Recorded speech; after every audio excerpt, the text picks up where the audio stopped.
Finally अब राखी ने भी देख लिया है प्रीता को। जी हाँ, जैसा कि हमने आपको पहले ही बताया था कि अब आने वाले एपिसोड में आप देखेंगे कि राखी जो है वो देखने वाली है प्रीता को। तो बिल्कुल वैसा ही हुआ। मंदिर में आज प्रीता को देख लिया है राखी ने। ये देखकर राखी एकदम शॉक्ड हो गई और बहुत ही ज़्यादा खुश हुई। लेकिन तभी अचानक से प्रीता यहाँ से गायब हो जाती है। ये देखकर राखी बहुत बेचैन हो जाती है और वो पुजारी से कहती है कि अभी भी मैंने अपनी बहू को देखा, मैं उसी के लिए पूजा कर रही थी, मैं उसी के लिए दुआ कर रही थी, लेकिन अचानक से वो मेरी नज़रों से गायब हो गई।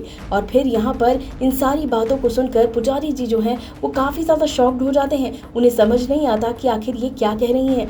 जिसके बाद यहाँ पर पुजारी जी जो हैं वो भी इस बारे में जानने की कोशिश करते हैं। पहले आपको पता ही है कि अभी पुजारी जी जो हैं वो बहुत सारी बातें प्रीता से भी बोलते नजर आए थे। प्रीता जो है वो इस मंदिर में लगातार आती है, ये तो आपको मालूम ही है। और ये बात खुद पुजारी जी भी कहते हैं। पुजारी जी ये बात प्रीता को कहते हैं कि कुछ तो ऐसी बात है जो आपके साथ यहाँ पर होने वाली है। माता रानी कुछ तो ऐसा चाहती हैं आपके साथ जो कि वो करना चाहती हैं, और इसी वजह से किसी न किसी वजह से आप यहाँ पर आती ही रहती हैं। इसी के साथ साथ वो ये भी बोलते हैं कि जब से आप इस एरिया में आई हैं तब से आप लगातार मंदिर में दिखती हैं और माता रानी ने आपके लिए काफ़ी कुछ सोच रखा है। और तभी एक हवा का झोंका आता है और आपको पता ही है कि इस तरीके की सिचुएशन जो होती है वो आपने कई बार राखी के साथ देखा होगा। और राखी जो है वो यहाँ मंदिर में पहुँचती है और मंदिर में पहुँचकर सबसे बड़ी बात, राखी जो है वो प्रीता के लिए एक दुआ मांगती है, प्रीता के लिए लगातार प्रार्थना करती है। वो कहती है कि मेरी बच्ची जो है वो जहाँ भी हो खुश रहे और वो हमेशा ही अच्छे से रहे, यही दुआ जो है यहाँ पर मांगती है। ये चीज़ें वो कर रही होती है, ये प्रार्थना कर रही होती है।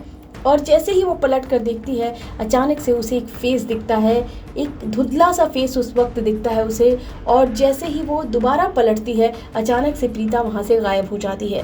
और ये देखने के बाद राखी बहुत बेचैन हो जाती है और वो इतनी बेचैन हो जाती है कि इधर उधर ढूंढने के बाद भी जब उसे प्रीता नहीं मिलती है तो वो पुजारी जी के पास जाती है और पुजारी जी से अपने दिल की बात कहती है कि मैंने अभी अभी अपनी बहू को देखा है, इतने सालों पहले वो मुझे छोड़कर चली गई थी, हम सबको छोड़कर चली गई थी, वो बस जहाँ भी हो खुश हो, मैंने अपनी आंखों से देखा है। तो अब देखना होगा कि क्या पुजारी जी ये बात बताने वाले हैं कि हाँ ये प्रीता जी हैं और ये हमेशा यहाँ पर आती हैं। तो बस अब इसके बाद जो है क्या करने वाली है राखी आपको मालूम ही है, क्योंकि जब राखी को किसी बात का शक हो जाता है तो वो पूरी तरीके से उस जांच में जुट जाती है। तो ऐसे में अब राखी तो इस बात का पता लगा कर रहेगी कि प्रीता जिंदा है या नहीं जिंदा है, और अगर प्रीता जिंदा है तो कहाँ है, कैसे है और अभी क्या सिचुएशन में है प्रीता। और काफ़ी इंटरेस्टिंग अब ट्रैक आने वाला है, क्योंकि अब कहानी पूरी तरीके से चेंज होने वाली है। क्योंकि अभी तक तो आपको पता ही है कि करण को सिर्फ इस बात का आभास था कि प्रीता जो है वो जिंदा है। हालांकि वो समझ चुका है कि प्रीता जिंदा है, उसे ढूंढने की कोशिश भी कर चुका है।